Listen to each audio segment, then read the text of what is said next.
क्या El Nino का सबसे खतरनाक दौर शुरू हो चुका है? अगले कुछ दिन भारतीय मॉनसून के लिए क्यों है निर्णायक? जानेंगे विस्तार से। नमस्कार, बहुत बहुत स्वागत न्यूज़ 18 इंडिया पर। मैं हूं आपके साथ सुरभि शिरपुरकर।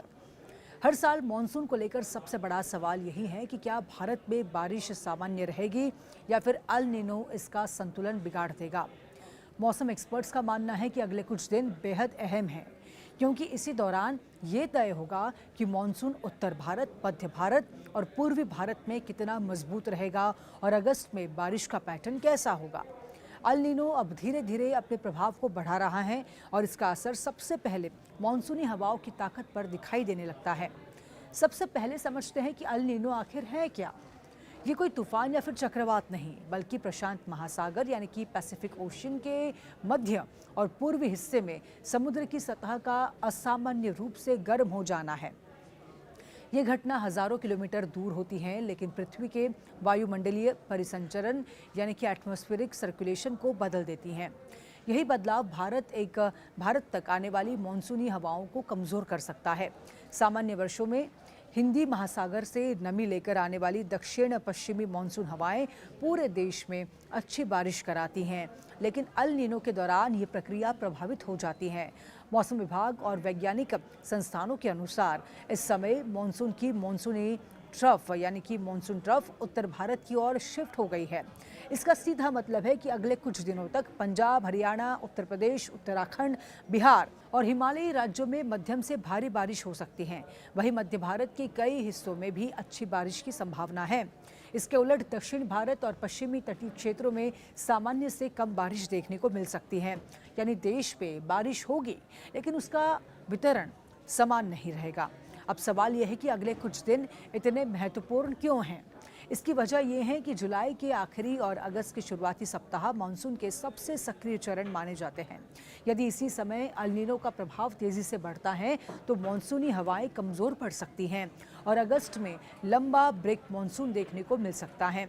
ब्रेक मानसून का मतलब ये नहीं है कि बारिश पूरी तरह से बंद हो जाएगी, बल्कि बारिश कुछ क्षेत्रों तक सीमित रह जाएगी, जबकि बड़े हिस्से सूखे जैसे हालात का सामना कर सकते हैं। भारत जैसे कृषि प्रधान देश के लिए इसका सबसे बड़ा असर खेती पर पड़ता है। धान, मक्का, सोयाबीन, कपास और दालों जैसी खरीफ फसलें जुलाई और अगस्त की बारिश पर निर्भर रहती हैं। यदि इस समय पर्याप्त वर्षा नहीं हुई तो बुवाई प्रभावित होगी, सिंचाई की लागत बढ़ेगी और उत्पादन कम हो सकता है। इसका असर सिर्फ किसानों तक सीमित नहीं रहेगा, बल्कि खाद्य पदार्थों की कीमतों, महंगाई और पूरे ग्रामीण अर्थव्यवस्था पर भी पड़ेगा। हालांकि वैज्ञानिक ये भी कहते हैं कि अल नीनो का मतलब हमेशा सूखा नहीं होता। कई बार अन्य मौसमी प्रणालियां, जैसे बंगाल की खाड़ी में बनने वाले कम दबाव के क्षेत्र, पश्चिमी विक्षोभ या फिर हिंद महासागर की स्थितियां अल नीनो के प्रभाव को काफ़ी हद तक कम कर देती हैं। इसीलिए किसी एक सप्ताह की बारिश देखकर पूरे मॉनसून का निष्कर्ष निकालना सही नहीं होगा। अगले कुछ दिनों में बनने वाली नई मौसम प्रणालियां तय करेगी कि अगस्त में मॉनसून कितनी मजबूती से आगे बढ़ेगा। एक और चिंता यह है कि जलवायु परिवर्तन यानी कि क्लाइमेट चेंज के कारण मौसम पहले ही तुलना में अधिक अस्थिर हो चुका है। अब सामान्य बारिश की जगह कम दिनों में बहुत ज़्यादा बारिश और लंबे सूखे अंतराल जैसी घटनाएं बढ़ रही है। यानी कुल वर्षा सामान्य हो सकती है, लेकिन उसका वितरण असामान्य हो सकता है। इससे बाढ़ और सूखे दोनों का खतरा एक साथ बढ़ जाता है। यही वजह है कि मौसम एक्सपर्ट्स अगले कुछ दिनों पर लगातार नज़र बनाए हुए हैं।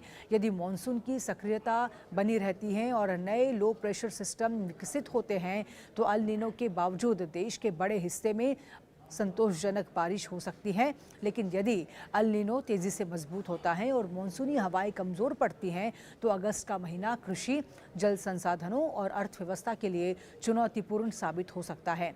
इसीलिए ये केवल मौसम का अपडेट नहीं, बल्कि करोड़ों किसानों, देश की खाद्य सुरक्षा और आम लोगों की जेब से जुड़ा एक बेहद महत्वपूर्ण घटनाक्रम है। और देश दुनिया की हर बड़ी खबर से अपडेट रहने के लिए न्यूज़ 18 ऐप डाउनलोड कीजिए और हर पल सबसे आगे रहिए।